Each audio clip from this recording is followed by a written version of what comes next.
أعوذ بالله من الشيطان الرجيم. بسم الله الرحمن الرحيم. يا أيها الناس قد جاءكم الرسول بالحق من ربكم فآمنوا خيرا لكم وَإِن تَكْفُرُوا فَإِنَّ لِلَّهِ مَا فِي السَّمَاوَاتِ وَالْأَرْضِ وَكَانَ اللَّهُ عَلِيمًا حَكِيمًا. يَا أَهْلَ الْكِتَابِ لَا تَغْلُوا فِي دِينِكُمْ وَلَا تَقُولُوا عَلَى اللَّهِ إِلَّا الْحَقَّ انما المسيح عيسى ابن مريم رسول الله وكلمته القاها الى مريم وروح منه فآمنوا بالله ورسله ولا تقولوا ثلاثة انتهوا خيرا لكم انما الله اله واحد سبحانه أن يكون له ولد له ما في السماوات وما في الأرض وكفى بالله وكيلا. صدق اللہ العظیم. بزرگوں، پیارے بھائیوں، اس سے پہلے جو آیتیں گزری ہے ان آیات میں حق سبحانہ و تقدس نے نبوت کے معاملے کو بتلایا تھا، نبیوں کے نام بتلائے، نبیوں کی ڈیوٹی بتلائی. اس کے مقابلے میں یہود و نصارہ نے کیا کیا، خصوصاً یہودیوں نے اس کو بیان کیا. امام رازی نے لکھا ہے کہ اس سے پہلے آیتوں میں یہودیوں کی طرف سے جو اعتراضات تھے اور جو ان کی غلط طریقے تھے ان کو بیان کیا. اب اللہ تعالیٰ فرماتے ہیں کہ لوگوں، تمہارے پاس رسول حق لے کر آ چکے ہیں اپنے رب کی طرف سے، لہذا تم ایمان لے آؤ. یہ تمہارا ایمان لانا تمہارے لیے بہتر ہوگا. اگر تم نے انکار کیا تو یاد رکھو اللہ ہی کا سب کچھ ہے، جو کچھ آسمانوں میں ہے، جو کچھ زمین میں ہے، اور اللہ تعالیٰ علم والے اور حکمت والے ہیں. تو یا ایھا الناس، اللہ تعالیٰ خطاب کر رہے ہیں، اے لوگوں. اسے کون لوگ مراد ہیں؟ کن لوگوں کا کہا جاتا ہے کہ اے لوگوں؟ بعض لوگوں نے تو یہ کہا کہ اس سے مراد خاص طور پر اوپر جن لوگوں کا تذکرہ ہوا یہود و نصارہ، وہ مراد ہے. بعضوں نے کہا کہ اہل مکہ مراد ہے، کیونکہ جب قرآن مجید میں یا ایھا الناس کا لفظ آتا ہے، اللہ تعالیٰ نے قرآن پاک میں یا اہل الکتاب کہا، اہل کتاب کو خطاب کیا، یا ایھا الذین آمنوا کہا، ایمان والوں کو خطاب کیا، لیکن کبھی یا ایھا الناس بھی فرمایا. تو یا ایھا الناس جب لفظ آتا ہے تو اس میں عام سب. بعضوں نے کہا اس سے مشرکین مکہ مراد ہے. اللہ تعالیٰ فرمانا یہ چاہتے ہیں کہ اے لوگوں، تمہارے پاس رسول حق بات لے کر آ چکے. حق کیا ہے؟ قرآن مجید ہے. قرآن معجزہ ہے، اللہ تعالیٰ کا معجزہ ہے. جب وہ حق آیا ہے وہ اپنے رب کی طرف سے آئے. یہ نبی کا کلام خود کا نہیں ہے قرآن مجید، ہاں اللہ تعالیٰ کا کلام. تو یہ حق سے مراد قرآن مجید ہے. اور بعض لوگوں نے کہا کہ حق سے مراد دعوت، اپنے رب کی طرف دعوت دینا. یہ یا اللہ تعالیٰ کی عبادت کی طرف لوگوں کو بلانا اور غیر اللہ سے ہٹنا، یہ مراد ہے کہ جب نبی یہ بات لے کر آئے ہیں تو تم لوگ مان لو.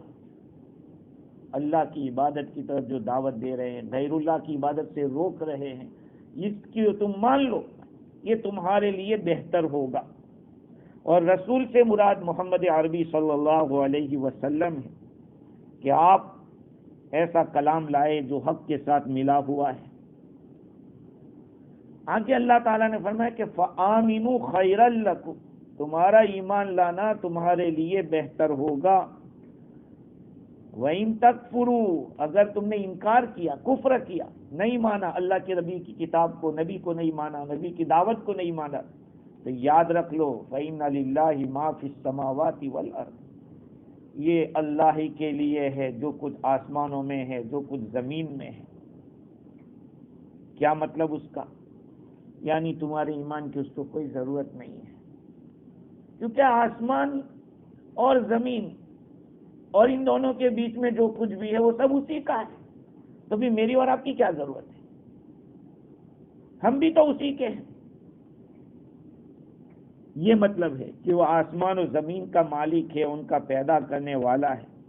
تو جو اس طرح کا ہوگا وہ محتاج تھوڑی ہوگا. ہم ایمان نہیں لائیں گے تو اس کا کیا بگڑے گا؟ نقصان ہمارا ہوگا، اس کا کچھ بگڑنے. اور اس لیے کہ اس کا ہم سے زیادہ بڑی مخلوق تو آسمان و زمین ہے. جب وہ اس کا ہے تو ہم جیسے 6 فٹ کے انسان کے نہ ماننے سے کیا ہونے والا ہے؟ ایک بات یہ ہے. بعض حضرات نے یہ کہا کہ اگر تم ایمان نہیں لاؤ گے تو یاد رکھو اللہ تعالیٰ کی قدرت آسمانوں میں بھی چلتی ہے، زمین میں بھی چلتی ہے. زمین میں بھی ہے اس کی قدرت اور آسمان کے اندر بھی. جب وہ اتنا بڑا قادر ہے تو تم پر عذاب نازل کر سکتا ہے. تم پر عذاب نہیں مانو گے تو عذاب لا سکتا ہے. اس لیے بے خوف مت ہونا. وَإِن، یہ بعید ہے، وعید اللہ کی طرف سے. وَإِن تَكْفُرُوا فَإِنَّ لِلَّهِ، اگر تم نے انکار کیا تو یاد رکھو یہ سارا اس کا ہے. ارے بھائی کہیں اللہ کا ایک بجلی گر جائے تو کتنے لوگ ہلاک ہو جائیں. سب جگہ اسی کی قدرت ہے، بھاگ کے کہاں جائیں گے؟ بعض حضرات نے یہ کہا کہ اس کا مطلب یہ ہے کہ جو ذات ایسی ہو کہ آسمان اور زمین اس کے قبضے میں ہو، اس کی ملکیت میں ہو، تو سب کو چاہیے کہ اس کی عبادت کریں، اس کے مطیع اور فرما بردار بن جائیں، اس کے حکم کے اوپر چلیں. وَإِن تَكْفُرُوا، اگر تم نے انکار کیا. کیا مطلب انکار کا؟ اگر پہلے سے کافر ہے اور کفر کرتے ہی رہے تو ایسا ہوگا. اپنے کفر پر اصرار کیا تو. بعض حضرات نے یہ بھی کہا ہے کہ آسمان و زمین میں جو کچھ ہے وہ اللہ کا ہے. اس کا مطلب یہ ہے کہ جتنی بھی چیزیں ہیں ساری کی ساری، یعنی موجود جتنی بھی چیزیں ہیں سب اللہ کی ہے. اب وہ چاہے آسمان و زمین ہو، یا یہ کہ آسمان و زمین کے اندر جو چیزیں ہیں وہ سب ہو، یا آسمان و زمین کے باہر جو چیزیں ہیں، چاہے وہ عقل والے ہو، عقل کے بغیر کے ہو، وہ ساری چیزیں اللہ تعالیٰ کی ہیں. تو جب اللہ تعالیٰ ایسے ہیں کہ یہ آسمان و زمین اس کی مخلوق ہے، اس نے اس کو پیدا کیا ہے، وہ اس کا مالک ہے، وہ اس میں اس کا تصرف کرتا ہے، سب اللہ ہی کا چلتا ہے. اس کی حکومت سے، اس کے قبضے سے کوئی چیز باہر نہیں ہو سکتی. جو ایسا ہے تو تمہاری انکار پر ضرور عذاب دے گا. ہاں، کسی جگہ کی گورنمنٹ ایسی ہو کہ خوب پاورفل ہو تو اگر 2-4 الٹے سیدھے دھندے کریں گے چھوٹ جائیں گے، وہ کہیں سے بھی پکڑ کے سزا دے دیں گے. وَكَانَ اللَّهُ عَلِيمًا حَكِيمًا، اللہ تعالیٰ تو علم والے اور حکمت والے ہیں. لہذا علم والے ہیں، مبالغے کے ساتھ سارا علم اس کے پاس ہے. ہر انسان کی حالات سے واقف ہے. انسان جو کچھ بولتا ہے، جو کچھ کرتا ہے، سب چیزیں اللہ تعالیٰ جانتا ہے. تو تمہارے کفر کو نہیں جانے گا. تم اللہ کی ناشکری کرو گے تو اللہ کو پتہ نہیں چلے گا. حکیم، حکمت والے بھی ہیں، یعنی اس کے سارے افعال میں حکمت سے کام کرتا ہے، وہ اپنی حکمت سے چلاتا ہے. اگر عذاب دینے میں کچھ لیٹ کرتا ہے تو یہ مت سمجھو کہ اس کی حکمت ڈھیلی ہے. نہیں، اس نے ہر چیز کا ایک ٹائم رکھا ہے. ہاں، ہر چیز کا ایک ٹائم رکھا ہے. ابھی دنیا کے اندر ہم دیکھ رہے ہیں بہت ساری حکومتیں اس طرح کی آ رہی ہے. تو مجھے بڑا افسوس ہوتا ہے اس بات کے اوپر کہ ہمارے علماء کھلے عام بولتے ہیں کہ تم مسلمان نہیں سیدھے ہو، اس لیے دنیا میں ایسا ہو رہا ہے. ارے بادشاہ کے لڑکے کو اگر بھنگی کے سامنے ڈانٹا جائے تو کوئی اچھا لگے گا؟ ہمارے مسجد کے ممبر کے اوپر بول دیا جائے کوئی بات نہیں. لیکن بعض یوٹیوب کے پروگرام میں نے دیکھا کہ کھلے عام اس طرح بول رہے ہیں کہ مسلمان ایسے ہیں اس لیے یہ ہو رہا ہے. تو بھنگی کے سامنے اگر شہزادے کو ڈانٹا جائے گا تو کتنا برا لگے. یہ ہمارا ممبر و محراب کیوں ہے مسجد کا؟ اس میں جو بولنا ہو بولے قرآن و حدیث کی روشنی میں. لیکن آج کل جہاں دیکھو مسلمانوں کو ڈانٹا جا رہا ہے کہ تمہارے دھندے اچھے نہیں. ارے اللہ کا شکر ہے پہلے کے مقابلے میں مسجد میں نمازی ہو گئے, پہلے کے مقابلے میں داڑیاں کتنی ہو گئی, پہلے کے مقابلے میں حافظ کتنے ہو گئے, پہلے کے مقابلے میں عالم کتنے ہو گئے. الحمدللہ. ہاں کمزوریاں ہیں اس کا ہمیں انکار نہیں, لیکن یہ کہ الحمدللہ پہلے کے مقابلے میں مدارس کتنے, مسجدیں کتنے, دعوت و تبلیغ کا کام کتنا زور و شور کے ساتھ اپنے طور پہ چل رہا ہے.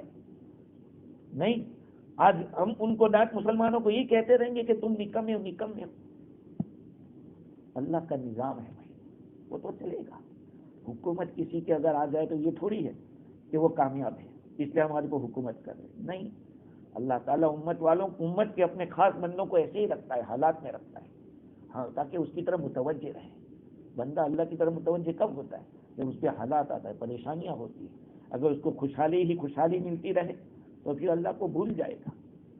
خیر, آگے اللہ تعالیٰ فرماتے ہیں. اچھا, اس آیت کریمہ کے تحت امام علامہ آلوسی بغدادی رحمۃ اللہ علیہ نے لکھا کہ دیکھو اس آیت میں اللہ کے رسول کے اوپر ایمان لانے کا حکم دیا ہے کہ لوگوں تم ایمان لے آؤ اپنے رب کے اوپر, ہاں یہ تمہارے لیے بہتر ہے.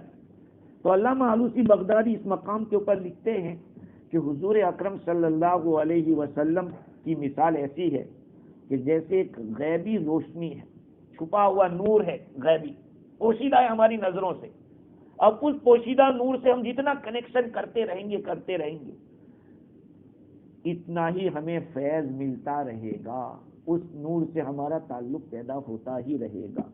جو روشنی لے گا وہ ہدایت پائے گا, جو روشنی سے دور بھاگے گا وہ گمراہ ہو جائے گا. آگے لکھا ہے کہ تمام مشائخ کا اتفاق ہے اس بات کے اوپر کہ اگر آدمی اپنی لگام کسی کے ہاتھ میں دے دیتا, چاہے کتے کے ہاتھ میں ہی دے دے, چلو تو وہ کتے کے پیچھے چلتا رہے گا, ایک ہی طرف کا ایک ہی راستہ پکڑے گا. اپنے نفس کے اوپر جائے گا تو ادھر ادھر بھٹکے گا, اپنی ذات کے بھروسے پر جہاں چلے گا وہ ایک کتے کے ہاتھ میں بھی اگر آپ نے اس کی اپنی لگام دے دی ہے کہ اب جدھر وہ جائے گا میں جاؤں گا, تو وہ ایک ہی راستے پہ جائے گا اور اپنے نفس پہ جائے گا. آج ہم نے اپنے نفس کے حوالے اپنے آپ کو کر دیا, اس سے ہمیں سمجھ میں نہیں آتا کہ میں کدھر جاؤں, ہمیں کدھر جانا ہے. اس لیے کہا کہ دیکھو ہماری ذمہ داری ہے کہ حضور اکرم صلی اللہ علیہ وسلم کے ساتھ تعلق پیدا کریں. تعلق کیسے ہوگا؟ حضور سے تعلق دو طریقے سے ہوگا.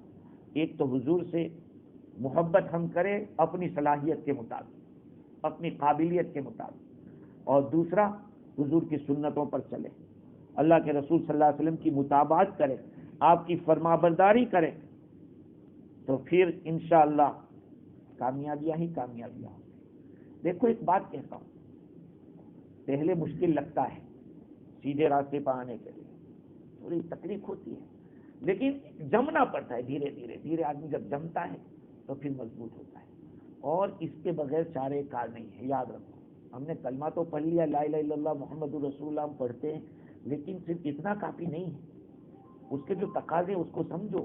حضور سے محبت, حضور کی سنتوں کی پیروی, حضور کے طریقے کو اپنی زندگی میں لانا, یہ بہت ضروری ہے.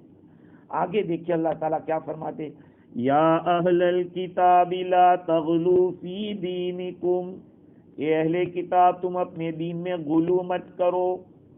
غلو کے معنی حد سے بڑھ جانا, حد سے بڑھ جانا. یا اہل کتاب سے کون مراد ہے؟ بعض مفسرین تو کہتے ہیں کہ اس سے کرسچن مراد ہے, نصارہ لوگ مراد ہیں, کیونکہ ان لوگوں نے غلو کیا. غلو کے معنی سمجھتے, ایکسٹریمٹ ہو جانا. دیکھو دین کے معاملے میں غلو کرنے سے منع کیا ہے, دین کے معاملے میں ایکسٹریمٹ ہونے سے منع کیا ہے. کرسچنوں نے کیا غلو کیا؟ عیسیٰ علیہ السلام کو خدا بنا دیا, عیسیٰ علیہ السلام کو خدا کا بیٹا بنا دیا. لیکن بغوی کے حوالے سے قاضی ثناء اللہ پانی پتی رحمۃ اللہ علیہ نے لکھا کہ اس سے دونوں مراد ہے, یہود بھی مراد ہے, نصارہ بھی مراد ہے. اس لیے کہ یہودیوں نے عیسیٰ علیہ السلام سے دشمنی میں اتنا غلو کیا کہ حضرت عیسیٰ علیہ السلام کو ان کی ماں کو گالیاں دی. نبی تو نہیں مانا عیسیٰ علیہ السلام کو, بلکہ گالیاں تھیں، بہت خراب گالیاں تھیں. تو ان کو بھی کہا گیا کہ تم اپنے دین کے اوپر چل رہے، اس کا یہ تھوڑی مطلب کہ کسی کو گالی دینے لگ جاؤ. اور کرسچنوں نے کیا کیا؟ کرسچنوں نے حضرت عیسیٰ علیہ السلام کے درجے کو اتنا بلند کر دیا، اتنا بلند کر دیا کہ خدا تک پہنچا دیا.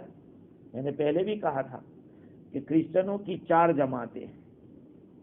ایک جماعت کا نام ہے یعقوبیہ، ایک کا نام ہے ملکائیہ، ایک فرقے کا نام، تیسرے فرقے کا نام نستوریہ، اور چوتھا ہے مرقوسیہ. یہ 4 فرقے ہیں. ان میں سے یعقوبیہ اور ملکائیہ کا عقیدہ یہ ہے کہ عیسیٰ وہی خدا ہے، نعوذ باللہ، حضرت عیسیٰ وہی اللہ ہے، وہ ان کا عقیدہ ہے.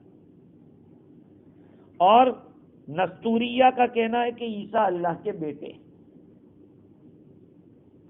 اور جو نستوریہ ایک فرقہ چوتھا جو ہے، ان کا یہ کہنا ہے کہ ثالث ثلاثہ، اللہ تعالیٰ چوتھوں 3 کا تیسرا ہے. ان اللہ ثالث ثلاثہ. یہ ساری تعلیمات کس نے دی؟ ایک یہودی آدمی تھا جس کو بولس کہتے تھے. بولس، اس بولس نے لوگوں کو سکھایا تو جو یہودی تھا. ابھی آپ لوگ ان کے جو کرسچنوں کی جو عقیدے اور ان کی باتوں کو آپ سمجھو اور سنو تو آپ کو ایسا لگے گا کہ کچھ عجیب قسم کا دھرم ہے. کسی چیز کے اندر وہاں کوئی اس طرح کی بات ہے ہی نہیں کہ جس میں کچھ حقانیت ہو. اتنا مکس اپ ہو گیا ہے، اتنا ملا دیا گیا ہے. ہاں، اور یہ بعد کے لوگوں نے اور زیادہ اس کے اندر ملایا ہے. لیکن ہمیں اپنا تو معلوم ہونا چاہیے. ہمارا کہنا ہے کہ حضرت عیسیٰ علیہ السلام اللہ کے بندے، اللہ کے رسول تھے، اور اللہ تعالیٰ کا وہ کلمہ تھے جو حضرت مریم کے اندر ڈالا گیا تھا، اور اللہ تعالیٰ کی طرف سے ایک خاص قسم کی روح تھے، یا یہ کہ وہ اللہ تعالیٰ کی رحمت تھی. بس یہ ہمارا عقیدہ ہے. نہ ان کو کسی نے پھانسی دی تھی، نہ ان کو کسی نے سولی پہ چڑھایا تھا، نہیں. نہ وہ مرے ہیں، ابھی وہ زندہ ہیں، آسمان سے آئیں گے قیامت سے پہلے، دنیا میں زندگی گزاریں گے، اور ان کی وفات بھی ہوگی. اور ہمارے نبی کے یہاں مدینہ منورہ میں جو جگہ رکھی ہے وہاں ان کو دفن بھی کیا جائے گا. یہ ساری باتیں ہیں، یہ ہمارے عقیدے میں ہیں. ہمیں اپنا عقیدہ پہلے معلوم ہونا چاہیے. خیر، اللہ تعالیٰ فرماتے ہیں کہ اے اہل کتاب، تم اپنے دین میں غلو مت کرو. غلو کس کو کہتے ہیں؟ غلو کہتے ہیں حد سے آگے بڑھ جانا. اور حد سے آگے بڑھنا یہ اچھی چیز نہیں ہے. چاہے دین کے معاملے میں کھانا کھا رہے ہیں، املی کی چٹنی اس لیے ہوتی ہے کہ اس سے کھانے کو دھکا دیا جائے، لیکن اگر اسی املی کو سب سالن سمجھ کے کھاتے رہیں تو کیا ہوگا؟ طبیعت خراب ہوگی. کیا اچار ہے تو اچار کو ایک سواد کے لیے کھایا جاتا ہے، لذت کے لیے، اس لیے نہیں کہ وہ سالن کی طرح اس کو روٹی کے ساتھ کھاتے رہو. آدمی بیمار ہوتا ہے. تو کھانے پینے میں بھی اگر غلو کرتا ہے آدمی تو پھنس جاتا ہے. دین کے معاملے میں بھی ایسا ہے. اسی لیے حضرت عبداللہ ابن عباس رضی اللہ تعالی عنہما کے بارے میں روایت ہے، رمی جمرات کے وقت کنکری جو ماری جاتی ہے حج کے موقع پر، حضور اکرم صلی اللہ علیہ وسلم نے ایک صحابی رسول کو کنکری لینے کے لیے بھیجا. 7 اسٹون مارا جاتا ہے، اسٹون کیا جاتا ہے، تو وہ کنکری لے کر آئے، درمیانی، یہ نہ تو بہت موٹی نہ بہت چھوٹی. حضور نے فرمایا ایسی ہی چاہیے. اور آگے کیا فرمایا وہ سننے جیسی بات. ایاکم والغلو فی الدین، تم اپنے آپ کو دین میں غلو کرنے سے بچاؤ، دین کے اندر غلو کرنے سے بچاؤ. اور آگے فرمایا کہ فَإِنَّمَا هَلَكَ مَنْ قَبْلَكُمْ بِالْغُلُوِّ فِي الدِّينِ، اگلی امتیں جو ہلاک ہوئی وہ دین میں غلو کرنے کی وجہ سے. غلو کا کیا مطلب ہے؟ بھئی جو سنت ہے اس کو سنت کے مقام پہ رکھو، اس کو فرض کا درجہ دو. جو واجب ہے اس کو واجب کے مقام، جو فرض ہے اس کو فرض کے مقام پہ. بھئی باپ ہوتا ہے، اگر دوست کو باپ کا درجہ دے دے آپ کتنا برا ہوگا.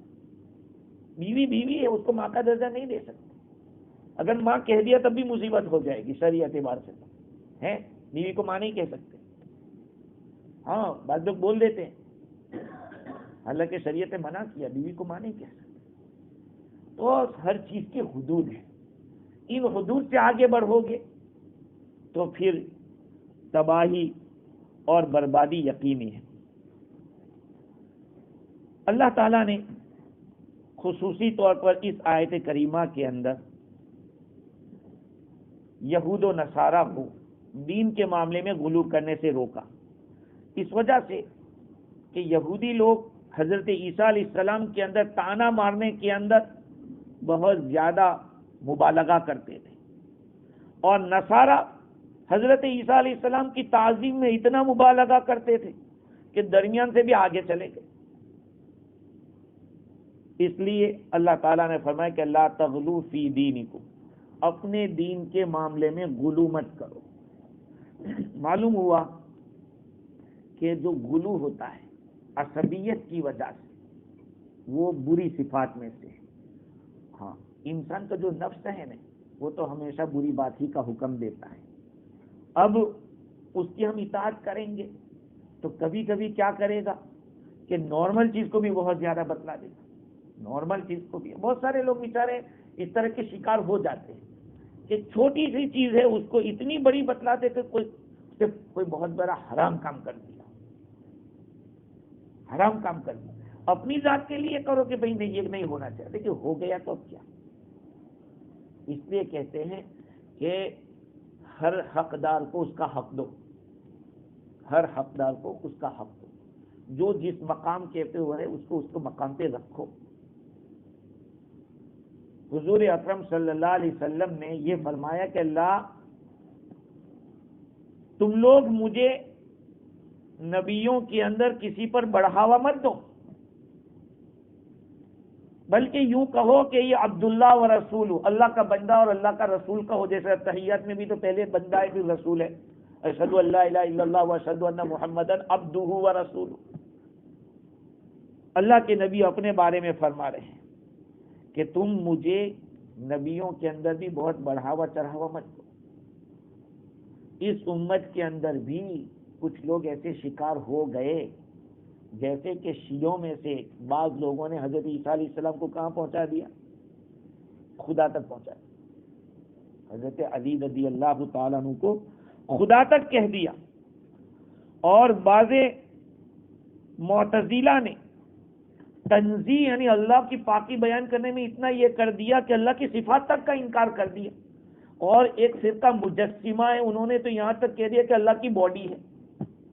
آج ہمارے آزاد بھائی نے ایک آڈیو بھیجا مجھے، میں اس کو پہلے سے واقف تھا اس آدمی سے۔ اور مسئلہ کیا، اللہ کہاں ہے؟ اللہ ہر جگہ ہے۔ میرا اور آپ کا عقیدہ تو یہ کہ اللہ ہر جگہ پر، تو وہ کہتا ہے کہ اللہ اوپر ہے۔ ظاہری بات ہے کہ امت کے سامنے ایسے مسئلے لانا اور اس طرح سے لوگوں کو، اور وہ بھی حرم کے سامنے بیٹھ کے اس طرح کی باتیں کرنا۔ دہلی کا ایک ہے اس طرح کی بات کر رہا ہے، تو اس میں اب ائمہ کو بھی گالیاں، ائمہ کو بھی برا بھلا، اور علماء دیوبند کو برا بھلا دیا۔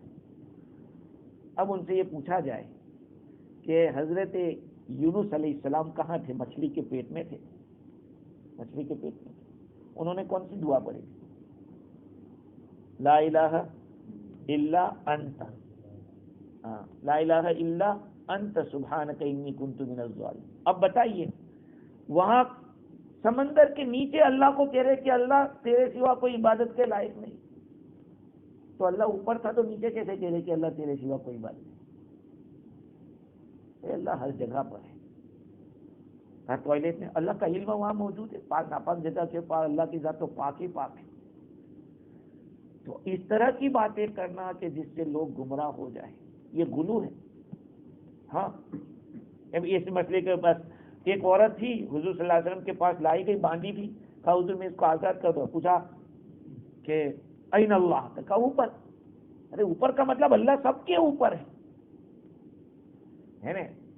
ایک صاحب کہے کہ فلاں صاحب کہاں کام کرے؟ بھائی وہ تو ہمارے اوپر ہے۔ ہمارے اوپر کا مطلب ایک ستے رہتے ہیں، درجے کے اعتبار سے ہمارے اوپر ہے، تو اپنے اوپر ہونے کا درجے کے اعتبار سے ہونے کو بھی اوپر کہا جاتا ہے۔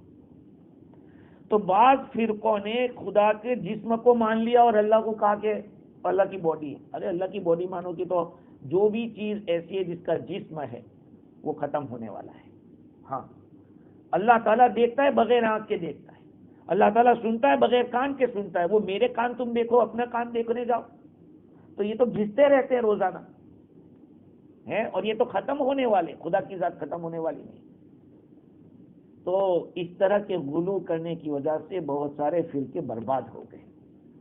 ہاں اسلام کا جو اہل سنت والجماعت کا طریقہ ہے وہ مودریشن کا ہے, اعتدال, درمیان کے ساتھ مودریشن. دیکھو درمیانی چال چلو گے تو آخر تک منزل تک پہنچو گے, ورنہ ایسے ہی ہو گئے ڈھیلے یا بہت فاسٹ ہو گئے تو تھک جائیں گے, یا پھر یہ ایسے ہی پڑے رہ جائیں گے. یہ کہا کہ درمیانی چال چلو, ہر چیز کے اندر درمیانی چال ہونی چاہیے. اللہ تعالیٰ فرماتے کہ لا تغلو فی دینکم, تم لوگ اپنے دین کے بارے میں غلو مت کرو. ہاں جیسے کہ نصارہ نے کیا. اور آگے فرمایا وَلَا تَقُولُوا عَلَى اللَّهِ إِلَّا الْحَقَّ, اور تم اللہ تعالیٰ کے اوپر صحیح بات ہی کہو, حق بات ہی کہو اللہ کے بارے میں, حق کے سوا کوئی بات مت کہو. یعنی کرسچن لوگ یہ کہتے ہیں کہ نعوذ باللہ اللہ تعالیٰ عیسیٰ کے اندر گھستا ہے, حلول ہوتا ہے. میں جب نیوزی لینڈ میں تھا تو ایک صومالیان لڑکا کسی لڑکی کے چکر میں پھنس کے وہاں چرچ میں جانے لگا تھا, تو وہ آ کے کہے کہ میرے اندر جیسس آتا ہے, میرے اندر جیسس حلول کرتا ہے. حلول کے مطلب اترنا. تو کرسچنوں کا یہ عقیدہ ہے کہ اللہ عیسیٰ میں حلول کر گیا, نعوذ باللہ, یعنی اندر اتر گیا تھا. یہ تو کیسے ہو سکتا ہے؟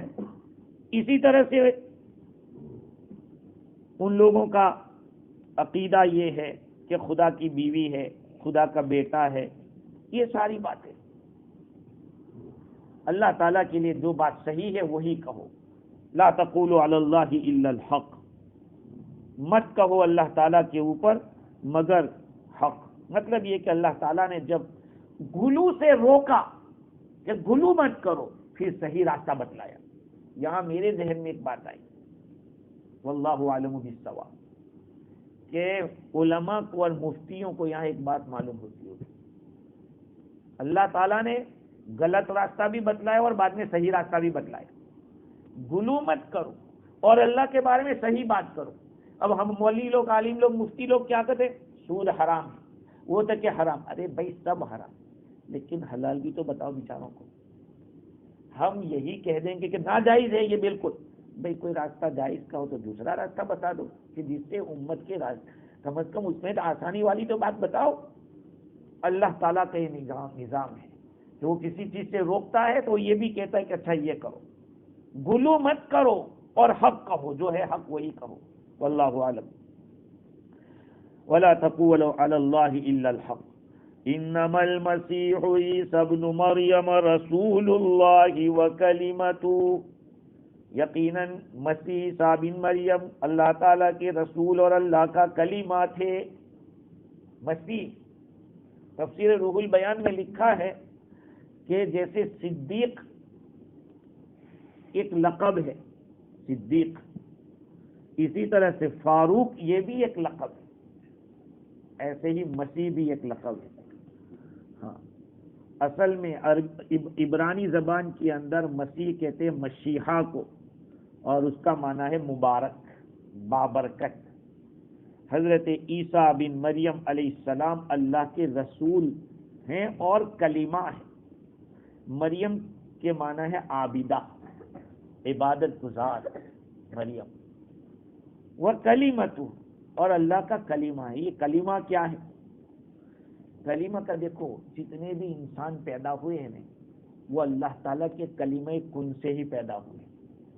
لیکن حضرت عیسیٰ علیہ السلام, حضرت آدم علیہ السلام اور ہم لوگوں میں فرق ہے.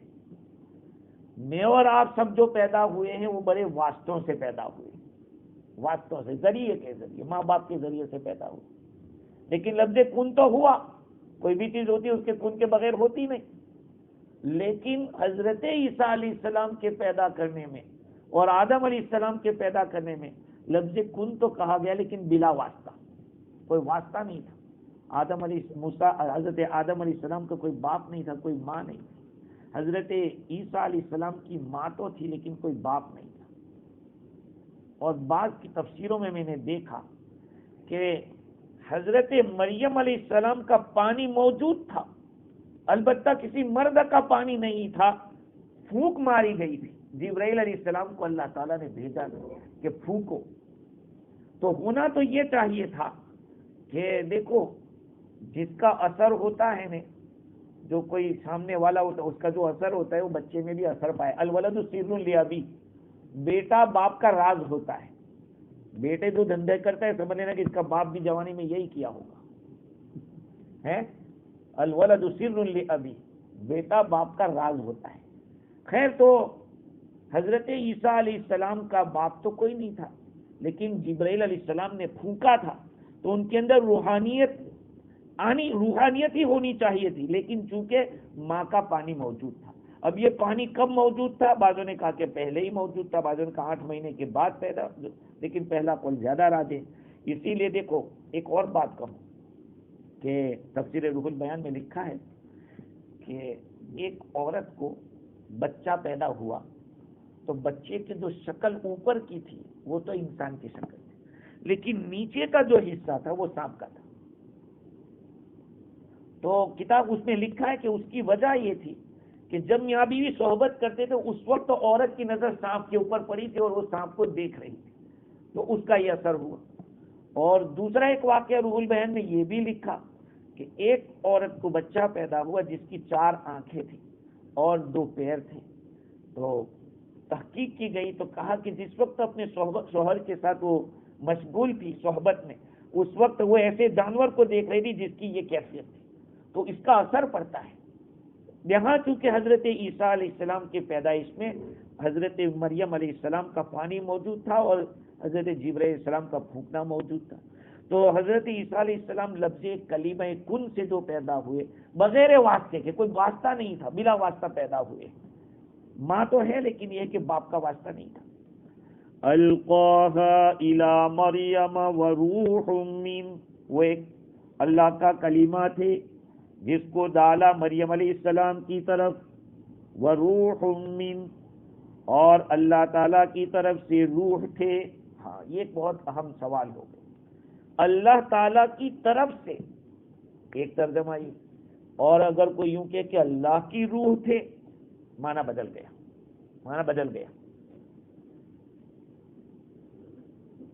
اب یہ روح اللہ تعالیٰ کی طرف سے روح تھے، اس کا کیا مطلب ہے؟ مفسرین نے اس کے کئی معنی بیان کیے، اور اصل میں گرامر کے اعتبار سے مین جو ہوتا ہے ابتدا کے لیے آتا ہے۔ سرت من البصرہ الی الکوفہ، میں بصرہ سے کوفہ کی طرف گیا، یہ نحو کہتا ہے سرت من البصرہ الی الکوفہ، میں بصرہ سے چلا کوفہ کی طرف، تو یہ لفظ من ہے، بگننگ بتلاتا ہے۔ لیکن من ایک معنی اس کا the part of the thing, کسی چیز کا حصہ، یہ بھی ہوتا ہے۔ تو کرسچنوں نے اس آیت کا دیکھو اس کا ریسرچ کیا تو کہا دیکھو قرآن میں ہے کہ اللہ کی روح تھے وہ، ہم یہی تو کہتے ہیں کہ حضرت عیسیٰ علیہ السلام اللہ کی روح تھے، حالانکہ اس کا یہ معنی نہیں ہے۔ ہارون رشید کے زمانے میں ایک ڈاکٹر تھا، نصرانی تھا، وہ نصرانی ڈاکٹر تھا اور بہت ہی خوبصورت تھا۔ اس کو کہا گیا کہ تو ایمان میں داخل ہو جا، لیکن بار بار اس کو دعوت دینے کے باوجود وہ اسلام میں داخل نہیں ہو رہا تھا۔ تو تقریباً غالباً واقعہ ہارون رشید ہی کا ہے۔ ہارون رشید نے اس کو فرمایا کہ تو اسلام میں داخل کیوں نہیں ہوتا؟ ہارون رشید ہی کا قصہ ہے۔ تو اس نے، وہ بہت زیادہ کامل ادب والا تھا اور اچھی اچھی خصلتیں اس کی تھی، وہ بادشاہوں کے پاس جاتا تھا، لیکن بادشاہ ہارون رشید چاہتا تھا کہ اسلام میں داخل ہو جائے، اس کی اتنی اچھی صفات ہے۔ تو اس کو کہا کہ تو اسلام میں کیوں داخل نہیں ہوتا؟ تو اس نے کہا کہ تمہارے قرآن میں ایک میرا ڈاؤٹ ہے، وہ ڈاؤٹ تم لوگ حل کر دو تو پھر میں اسلام میں داخل ہو جاؤں۔ کہا وہ ڈاؤٹ کیا ہے؟ کہا یہ وروح من، اللہ کی روح تھے وہ اللہ کی روح ترجمہ کرتے۔ تو ہارون رشید نے اس زمانے کے علماء کو جمع کیا۔ علماء کرام نے اس شبے کو سنا. کہا جاتا ہے کہ خراسان سے حاجیوں کا ایک گروہ اور ایک قافلہ آیا ہوا تھا. اس کے اندر ایک علی بن حسین نام کا آدمی تھا, علی بن حسین بن واقد, جو مرو کے رہنے والے تھے اور علوم قرآن کے بہت بڑے امام تھے. ان کو بلایا گیا اور اس لڑکے کو, نوجوان کو, اور ان کے ساتھ جمع کیا گیا. اس نے یہ سوال کیا تو کہا ابھی مجھے جواب چاہیے. امیر المومنین نے کہا کہ بھائی یہ خبیث, امیر المومنین کے سامنے کہا کہ یہ خبیث مجھے اس طرح کا سوال کرتا ہے. کہا کہ نہیں, تم جواب دو. کہا ٹھیک ہے. انہوں نے قسم کھا لی کہ میں کھاؤں گا پیوں گا نہیں جب تک کہ اس کا جواب میں نہیں تلاش کر لوں گا. لہذا یہ کمرے کے اندر بند ہو گئے اور تاریک کمرے میں بند ہو گئے. دروازہ باہر سے بند کیا گیا. قرآن مجید کی قرات میں لگ گئے تلاوت میں, یہاں تک کہ سورہ جاثیہ کی ایک آیت میں پہنچے وَسَخَّرَ لَكُم مَّا فِي السَّمَاوَاتِ وَمَا فِي الْأَرْضِ جَمِيعًا مِّنْهُ. اللہ تعالیٰ نے تمہارے لیے آسمانوں کو مسخر کیا, اللہ تعالیٰ نے زمین کو مسخر کیا, اور ان دونوں میں بیچ میں جو کچھ بھی ہے وہ سب اللہ تعالیٰ نے اپنی طرف سے کیا. جَمِيعًا مِّنْهُ, یہ من کا لفظ ہے تو کہا کہ سارا اللہ کا حصہ ہے. آسمان کو کوئی خدا کا حصہ نہیں مانتا, زمین کو کوئی خدا کا حصہ نہیں مانا. خدا کی مملوک ہے, اللہ کی مخلوق ہے, اللہ کا پیدا کیا ہوا ہے. تو کہا کہ اگر یہ مانتے تو پھر یہاں بھی تم مانو. وہ اسلام میں داخل ہو گئے, وہ اسلام کے اندر داخل ہو گئے. یہ جواب سن کر اللہ تعالیٰ نے حضرت عیسیٰ علیہ السلام کو جو روح سے پیدا کیا, ابی بن کعب رضی اللہ تعالیٰ عنہ فرماتے ہیں کہ اللہ تعالیٰ نے جب حضرت آدم علیہ السلام کی پشت سے روحوں کو نکالا تھا, آپ جانتے ہیں حدیث ہے کہ اللہ تعالیٰ نے اپنے شایان شان حضرت آدم علیہ السلام کی پشت پر ہاتھ رکھا تو روحیں نکل پڑی ادھر, پھر رکھا تو ادھر سے نکل گئی, اور پھر پوچھا کہ کیا میں تمہارا رب ہوں کہ نہیں, الستُ بربکم, میں تمہارا رب ہوں کہ نہیں. تو میں کہا کہ کیوں نہیں, آپ ہمارے رب ہیں. اس کے بعد اللہ تعالیٰ نے ساری روحوں کو چھوڑ دیا, یعنی ایک روح کو رہنے دیا, حضرت عیسیٰ علیہ السلام کی روح کو. جب ان کی پیدائش کا وقت آیا تو پھر یہ اللہ تعالیٰ نے ان کو حضرت مریم علیہ السلام کی طرف بھیجا. یہ ہے وروح من, اللہ تعالیٰ نے اپنی طرف سے خاص روح کو بھیجا. اب اس روح کی تشریح کیا ہے, امام فخر الدین رازی رحمۃ اللہ علیہ نے اس میں 5 اقوال نقل کیے. ایک قول یہ نقل کیا کہ جب کوئی آدمی بہت بڑا ہوتا ہے نا تو کہا کہ دیکھو یہ مجلس کی روح ہے, کہتے ہیں نا یہ مجلس کی روح ہے, یعنی یہ مجلس کا بڑا آدمی ہے. ہاں, جیسے عطر کا نام رکھا روح العود, عود کو خوب بہت اچھا عطر ہے, لیکن سارے عود کے عطر میں یہ روح ہے اس کی, تو روح اس کو کہا جاتا ہے کوئی بہت بڑا ہو جس کی عزت کی جاتی ہے. اس لیے حضرت عیسیٰ علیہ السلام کے لیے روح منہ کہا, اللہ تعالیٰ کی طرف سے خاص نعمت. اور دوسری وجہ یہ کہ روح کہتے ہیں, روح جب کسی میں پڑتی ہے تو زندگی آ جاتی ہے. روح سبب حیات ہے, زندگی کا سبب ہے. حضرت عیسیٰ علیہ السلام کو روح اس وجہ سے کہا گیا کہ وہ بھی لوگوں کو, پرندوں کو ایسے بناتے تھے اور اس میں پھونک مارتے تھے, پرندہ زندہ ہو جاتا تھا, روح ڈالتے تھے, اس لیے ان کو روح کہا. تیسرا قول یہ ہے کہ روح کے معنی رحمت, یہ اللہ تعالیٰ کی طرف سے بطور رحمت کے ان کو دیا گیا ہے. اللہ تعالیٰ کی طرف سے عیسیٰ علیہ السلام ایک رحمت تھے مخلوق کے اوپر کہ لوگوں کو ان کی دین کی مصلحت اور دنیا کی جو چیزیں تھیں ان کی طرف بلاتے تھے, مصلحت کی طرف.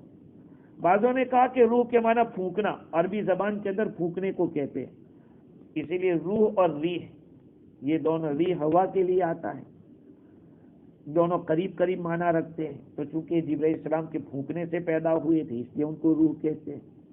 اور بعضوں نے کہا کہ روح کے اندر جو تنوین ہے وہ تعظیم کے لیے, ایک بڑی روح, پاکیزہ روح. حضرت عیسیٰ علیہ السلام پاکیزہ روح تھے, اس وجہ سے ان کو روح من کہا گیا. فآمنوا باللہ ورسلہ, تم اللہ اور اس کے رسولوں پر ایمان لے آؤ. ولا تقولوا ثلاثہ, اور تین مت کہو، اور مت کہو کہ وہ تین ہیں، یہ مت کہو. دیکھو قرآن کھلے الفاظ میں کہہ رہا ہے، اور تم مت کہو کہ وہ تین ہیں. وہ تین کون ہیں؟